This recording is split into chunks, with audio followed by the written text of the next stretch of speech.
Hotel میں ہم نے کافی دیر آرام کیا اور ٹرین کی سفر کی تھکان اتارتے رہے۔ شام کو 4 بجے ہم اٹھ گئے، غسل کر کے لباس تبدیل کیا، چائے پی اور پھر طالوت نے مجھ سے اپنا مدعا دہرایا۔ ٹھیک ہے، میں تیار ہوں۔ میرا خیال ہے پہلے میں تمہیں اپنی اس بھینگی محبوبہ سے ملاؤں جس پر میں نے ظلم کیا تھا۔ بہرحال وہ کم از کم وفا شعار تو تھی، زرینہ کی طرح سنگ دل تو نہیں تھی۔ بالکل ٹھیک، چلو یہاں اس کے ہاں چلتے ہیں، لیکن سنو میں اس کے سامنے نہیں آؤں گا۔ ظاہر ہے وہ میری موجودگی میں تم سے کھل کر گفتگو نہیں کر سکے گی۔ میں اسے تم سے بات چیت کا پورا موقع دوں گا، پھر جب تم مجھے بلاؤ گے تب میں آ جاؤں گا۔ جیسا مناسب سمجھو، میں نے جواب دیا اور ہم دونوں ہوٹل سے نکل آئے۔ ٹیکسی میں بیٹھے اور میں نے ڈرائیور کو اینجلا کے مکان کا پتہ بتا دیا۔ ٹیکسی سڑکوں پر دوڑتی رہی اور طالوت دلچسپی سے سڑک پر چلنے والی رنگین تتلیوں کو دیکھتا رہا۔ مجھے تمہارے ہاں کی یہی رواں دواں زندگی پسند ہے، حسین چہرے، امنگوں اور جذبات میں لپٹے ہوئے، احساس حسن لیے ہوئے، بچتے بچتے سے داد حسن کے طلبگار۔ کیسا متضاد مزاج ہے، حسن بے پرواہ، دعوت گناہ لیکن محتاط سا۔ بڑے حسین مناظر ہوتے ہیں، وہ راستے میں کہنے لگا۔ میں نے کوئی جواب نہیں دیا، اینجلا کے بارے میں سوچ رہا تھا۔ تھوڑی دیر کے بعد ٹیکسی اس کے مکان کے سامنے پہنچ گئی، وہی جانا پہچانا مکان جہاں کبھی میں اور اینجلا ہاتھوں میں ہاتھ ڈالے داخل ہوتے تھے۔ مکان کے دروازے پر لگی ہوئی کال بیل پر انگلی رکھتے ہوئے میرے ذہن میں عجیب خیالات تھے۔ چند ساتھ کے بعد دروازہ کھلا۔ اینجلا تھی، لیکن اس کے چہرے پر بشاشت نہیں تھی، پہلے سے کمزور بھی ہو گئی تھی۔ وہ اپنی بے قابو آنکھوں سے مجھے دیکھتی رہی اور پھر اس کے دونوں ہاتھ آگے بڑھے۔ میں نے بوکھلائے ہوئے انداز میں طالوت کی طرف دیکھا۔ طالوت موجود نہیں تھا۔ تب میں نے ایک گہری سانس لی۔ اینجلا سے مجھے اس بے ساختگی کی امید نہیں تھی۔ بہرحال اب وہ شادی شدہ تھی۔ تب اینجلا نے مجھے اندر گھسیٹ لیا اور پھر میرے سینے پر سر رکھ کر سسکنے لگی۔ یہ پورا ڈرامہ آؤٹ آف پروگرام تھا۔ نہ جانے بدماش طالوت کہاں ہو، ممکن ہے وہ چھپ کر ہم دونوں کو دیکھ رہا ہو۔ تاہم میں اینجلا کو سینے سے لگائے ہوئے کمرے میں آ گیا اور پھر میں بامشکل اس کی سسکیاں رکوانے میں کامیاب ہو سکا۔ جوزف کہاں ہے؟ میں نے اس کے شوہر کے بارے میں پوچھا۔ ہسپتال میں۔ او، کیوں؟ وہ بیمار ہے۔ مجھے دکھ ہوا، میں نے کہا اور اینجلا نے گردن جھکا لی۔ پھر میں نے بھاری آواز میں کہا، مجھے احساس ہے اینجلا کہ میں نے تمہارے ساتھ زیادتی کی ہے، لیکن میں بے غیرت زرینہ کے چکر میں پھنس گیا تھا۔ مجھے تمہارے ساتھ ناانصافی کی سزا ملی۔ بہرحال اب تم جوزف کی بیوی ہو، اس کے ساتھ انصاف کرو۔ میں نے کبھی اسے اپنے دکھ کا احساس نہیں ہونے دیا۔ اینجلا نے کہا، بلا شبہ تم ایک شریف لڑکی ہو۔ تم یہاں کب آئے عارف؟ کیا پولیس کو تمہاری تلاش نہ ہوگی؟ اس نے بے قراری سے پوچھا۔ پولیس کی مجھے پرواہ نہیں، تم سناؤ یہاں کے حالات کیا رہے؟ کیسے ہنگامے ہوئے اور تم میرے بارے میں کہاں تک واقف ہو؟ تمام معلومات میرے دفتر کو ملتی رہتی ہیں۔ حشمت سیٹھ کو تمہارے گرفتار ہونے کی اطلاع ملی، پھر تمہارے فرار کی اطلاع بھی ہم لوگوں کو مل گئی۔ حشمت سیٹھ کی رقم واپس مل گئی، اب اسے تمہاری گرفتاری سے کوئی دلچسپی نہیں ہے۔ وہ واپس آ گیا؟ ہاں، کل ہی آیا ہے۔ اختر بیگ اور زرینہ کا کیا حال ہے؟ اختر بیگ گرفتار ہو گیا تھا، ضمانت پر رہا ہو گیا۔ بہرحال ان کی شادی کا پروگرام فی الحال ملتوی ہو گیا ہے، لیکن دونوں ہمیشہ ساتھ رہتے ہیں، بلکہ اب تو اختر بیگ زرینہ کے مکان میں ہی اس کے ساتھ رہتا ہے۔ بہت خوب، میں نے مسکراتے ہوئے کہا۔ بہرحال میں اپنی زیادتی پر ایک بار پھر تم سے معذرت خواہ ہوں اینجلا۔ میں محسوس کر رہا ہوں کہ تم کچھ پریشان ہو۔ جوزف کی بیماری نے ہمارے معمولات پر بہت اثر ڈالا ہے۔ ڈاکٹروں نے آپریشن تجویز کیا ہے جس پر 2000 روپے خرچ ہوں گے۔ دوسرے اخراجات بھی ہیں اور تمہیں معلوم ہے کہ حشمت سیٹھ 1 ماہ کی تنخواہ ایڈوانس دینے کا روادار نہیں۔ او، اس سلسلے میں فکر نہ کرو اینجلا، میں بہرحال تمہارا دوست ہوں۔ جوزف کی ملازمت تو بحال ہے؟ ہاں، حشمت سیٹھ نے اسے 2 ماہ کی رخصت دے دی ہے۔ اس کنجوس کے لیے یہی کافی ہے، میں نے کہا، اور پھر میں نے جیب سے نوٹوں کی 2 گڈیاں نکالیں اور اینجلا کے سامنے ڈال دیں۔ 20,000 ہیں، میرا خیال ہے تمہارا کام چل جائے گا۔ کیا مطلب؟ اینجلا بے ہوش ہوتے ہوتے بچی۔ ایک دوست کا تحفہ سمجھ کر قبول کر لو اینجلا، اور ہاں، فکر مت کرو، چوری کے نہیں ہیں۔ حشمت سیٹھ کو اس کی دولت واپس مل گئی ہے۔ مگر 20,000 تمہارے کام آئیں گے اینجلا۔ براہ کرم اب اس موضوع پر گفتگو نہ کرو اور مجھے اجازت دو۔ کیوں؟ کسی بھی جگہ میرا زیادہ رکنا خطرناک ہے۔ تم میری دوست ہو، میں تمہارے اوپر کوئی آنچ نہیں آنے دینا چاہتا۔ چائے تو پی لو عارف، اینجلا نے کپ کپاتی آواز میں کہا۔ اس کی بھینگی آنکھیں اس وقت براہ راست میری طرف دیکھ رہی تھی۔ اس کا مطلب تھا کہ اس کی نگاہ نوٹوں پر ہے۔ شکریہ اینجلا، پھر کبھی سہی۔ میں اٹھ گیا۔ تم تو ایک خواب کی طرح آئے، دل کی پیاس بجھی بھی نہیں تھی کہ واپس جا رہے ہو۔ مجھے خواب میں رہنے دو اینجلا، تم اب جوزف کی امانت ہو، میں نے کہا اور اینجلا کے مکان سے نکل آیا۔ میری نگاہیں تالوت کو تلاش کر رہی تھی۔ دفعتاً مجھے بائیں سمت سے تالیوں کی آواز سنائی دی اور میں نے چونک کر اس طرف دیکھا۔ تالوت مسکراتے ہوئے تالیاں بجا رہا تھا۔ مزہ آ گیا، خدا کی قسم مزہ آ گیا، اس نے مسکراتے ہوئے کہا۔ بہت عمدہ منظر تھا، جذباتی اور تاثر انگیز۔ آنکھوں کو چھوڑو دوست، اس کی محبت پر غور کرو۔ آؤ، میں نے کہا اور وہ میرے ساتھ چل پڑا۔ تو تم میرے نزدیک موجود تھے۔ بات چونکہ آگے بڑھنے والی نہیں تھی، اس لیے میں نے وہاں رہنا مناسب سمجھا۔ ہاں، اگر مناظر قابل اعتراض ہو جاتے تو میں نکل آتا، تالوت شرارت سے بولا اور میں ہنس پڑا۔ میں نے اسے 20,000 روپے دے دیے۔ بس یہی بات پسند نہیں آئی۔ تمہیں جیبیں خالی کر دینی چاہیے، ہمارا کیا ہے؟ اس کا کچھ اور کام بن جاتا، تالوت نے کہا۔ اس کے لیے یہی کافی تھے، نہ جانے کس طرح وہ انہیں برداشت کر سکے گی۔ چلو ٹھیک ہے، جیسا تم پسند کرو، تالوت نے شانے ہلاتے ہوئے کہا اور ہم ایک ٹیکسی میں بیٹھ کر ہوٹل کو واپس چل پڑے۔ اینجلا کے پرجوش استقبال سے میں بہت متاثر ہوا تھا۔ وہ لڑکی اب بھی مجھ سے محبت کرتی تھی، لیکن بہرحال میں اس کی محبت کا کیا جواب دے سکتا تھا؟ اب میرے ذہن میں زرینہ تھی۔ اختر بیگ سے اس کے تعلقات کا ذکر سن کر میں اور کھول گیا تھا۔ ویسے ان کی شادی میں رخنا پڑ جانے پر مجھے خوشی بھی تھی، لیکن میں اسے اس طرح معاف نہیں کر سکتا تھا۔ اختر بیگ کا اس کے یہاں رہنے کا کیا مقصد تھا؟ کیا زرینہ نے خود کو اختر بیگ کے حوالے کر دیا ہے؟ اگر ایسا ہے تو پھر میں اس سے کیوں محروم رہوں؟ ہوٹل میں اپنے کمرے میں پہنچ کر میں اسی بارے میں سوچنے لگا۔ تالوت بھی میرے سامنے کرسی پر دراز تھا۔ میں جانتا ہوں تم اپنی محبوبہ کے بارے میں سوچ رہے ہو۔ ہاں، لیکن اس بے وفا محبوبہ کے بارے میں۔ او ہاں، اس سے ملاقات کرنے کب چلو گے؟ کل۔ لیکن میں کچھ اور سوچ رہا ہوں تالوت، میں نے کہا۔ کیا؟ اس نے دلچسپی سے پوچھا اور میں نے اسے اینجلا کی فراہم کی ہوئی معلومات بہم پہنچا دیں۔ تالوت بھی کسی سوچ میں گم ہو گیا تھا۔ پھر اس نے مسکراتے ہوئے کہا، میرے ذہن میں انتقام کی ایک بہترین ترکیب آئی ہے۔ وہ کیا؟ میں نے پوچھا، اور تالوت رازداری سے مجھے اپنا پروگرام بتانے لگا۔ بہرحال میں نے اس کے پروگرام کو پسند کیا اور اس پر عمل کرنے کا فیصلہ کر لیا۔ عمدہ پروگرام تھا۔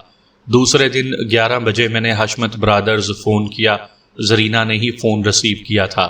مس زرینہ، میں آپ کا ایک پرانا شناسہ ہوں، براہ کرم کسی طور چھٹی لے کر اپنے گھر واپس پہنچ جائیے، میں آپ کا انتظار کر رہا ہوں، میں نے کسی قدر آواز بدل کر کہا۔ لیکن میں آپ کو نہیں پہچانتی، آپ کا نام؟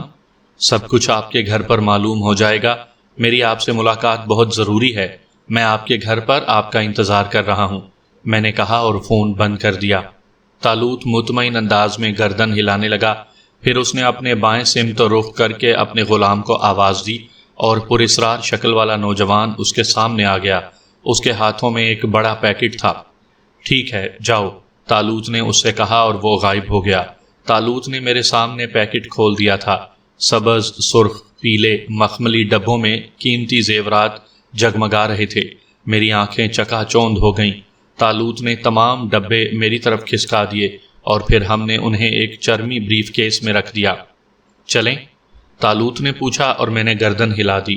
تھوڑی دیر کے بعد ہم ایک ٹیکسی میں بیٹھے جا رہے تھے۔ زرینہ کی بوڑھی ماں نے دروازہ کھول دیا۔ اس کی آنکھیں کمزور تھیں، اس لیے وہ مجھے پہچان نہ سکی۔ میں مس زرینہ کا دوست ہوں، انہوں نے مجھے بلایا ہے، وہ خود بھی آفس سے واپس پہنچ رہی ہیں، میں نے کہا اور بوڑھی نے مجھے راستہ دے دیا۔ میں تالوت کے ساتھ ڈرائنگ روم میں جا بیٹھا اور تھوڑی دیر کے بعد جب دروازے پر دستک سنائی دی تو تالوت اٹھ کھڑا ہوا۔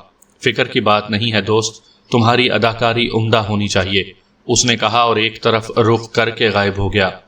میں خشک ہونٹوں پر زبان پھیرتے ہوئے انتظار کرنے لگا اور چند لمحات کے بعد وہ دروازے میں نظر آئی، وہی بوٹا سا قد، وہی گدرایا ہوا جسم، وہی سحر خیز آنکھیں، وہ مجھے دیکھ کر بھونچکی رہ گئی تھی۔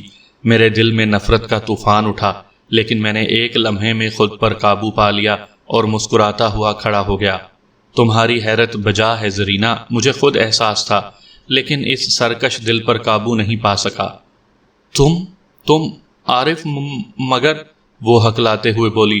لاکھ کوشش کی زرینہ، لیکن دل سے تمہاری محبت نہیں نکال سکا۔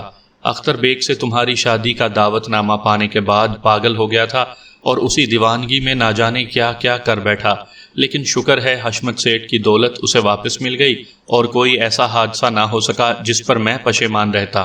مگر پولیس تو تمہیں ہی تلاش کر رہی ہے عارف، زرینہ نے گہری گہری سانسیں لیتے ہوئے کہا۔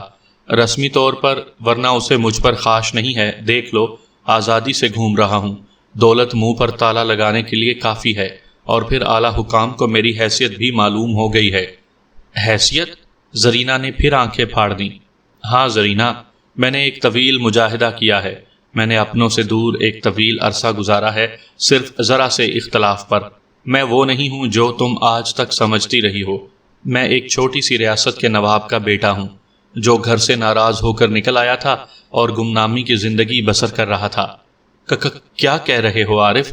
درست کہہ رہا ہوں میری روح، میرے والدین نے مجھے قبول کر لیا ہے، میری ان سے ناراضگی دور ہو گئی ہے، چنانچہ کسی نوابزادے پر ہاتھ ڈالنا آسان نہیں ہے۔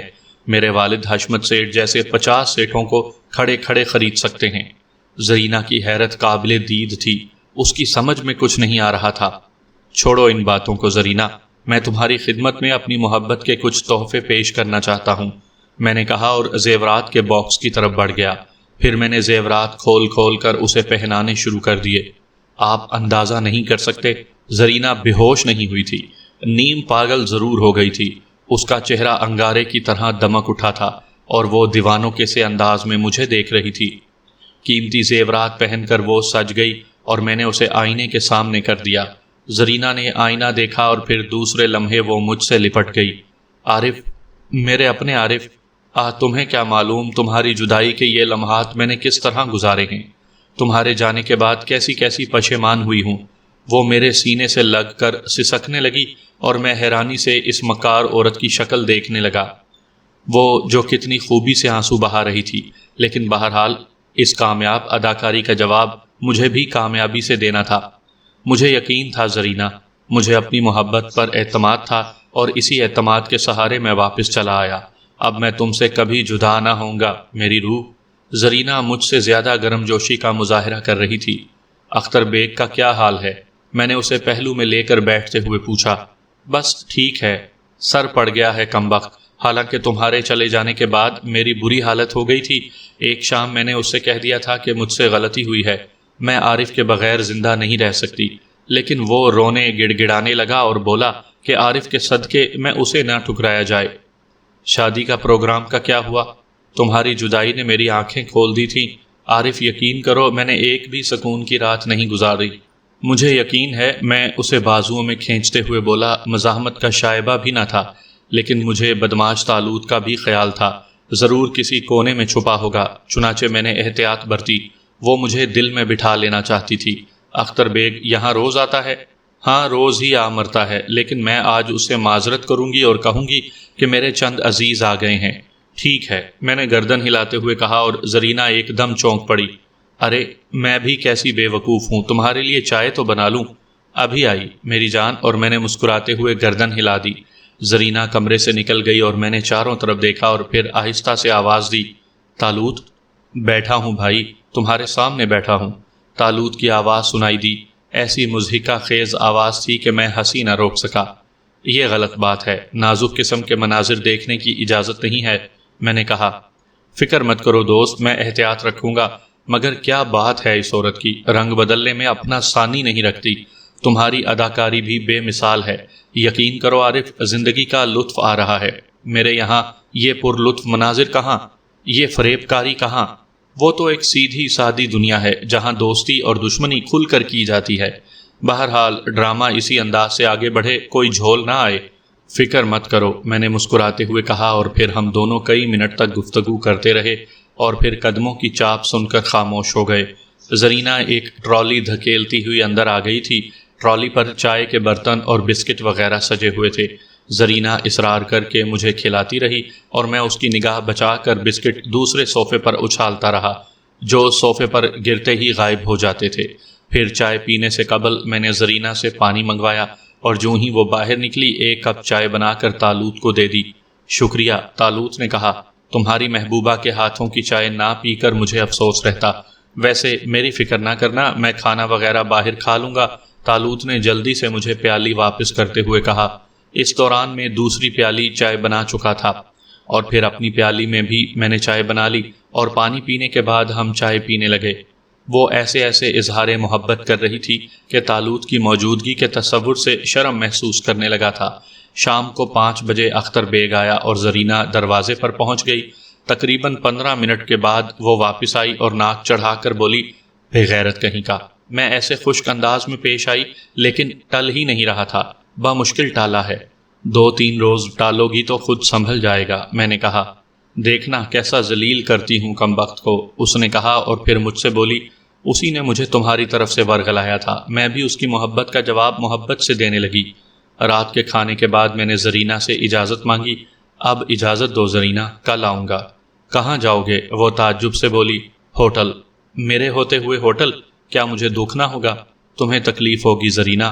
کیسی غیروں کی سی باتیں کرتے ہو عارف، تم سے اب ایک لمحہ دور رہنے کو دل نہیں چاہتا، اس نے آنکھوں میں آنسو بھر کر کہا اور میں شرمندہ ہو گیا۔ میں نے سونے کا انتظام کر لیا ہے، بس اب تم یہیں رہو گے، زرینہ نے تحکمانہ انداز میں کہا اور میں تیار ہو گیا۔ تب زرینہ مجھے لے کر اپنی خوابگاہ میں پہنچ گئی۔ خوابگاہ میں ایک مسہری بچھی ہوئی تھی اور اس پر 2 تکیے موجود تھے۔ میں لباس تبدیل کراؤں جانم؟ زرینہ نے مجھے مخمور نگاہوں سے دیکھتے ہوئے کہا اور میں نے گردن ہلا دی۔ پھر جوں ہی وہ باہر نکلی میں نے دبی آواز میں طالوت کو آواز دی لیکن جواب نہ ملا۔ 2-3 بار میں نے طالوت کو آواز دے کر ایک گہری سانس لی۔ آدمی بات کا پکا ہے، خوابگاہ میں آنا اس نے مناسب نہ سمجھا، میں نے سوچا، اور پھر آنے والے وقت کے تصور سے میرے جسم میں انگڑائیاں ٹوٹنے لگیں۔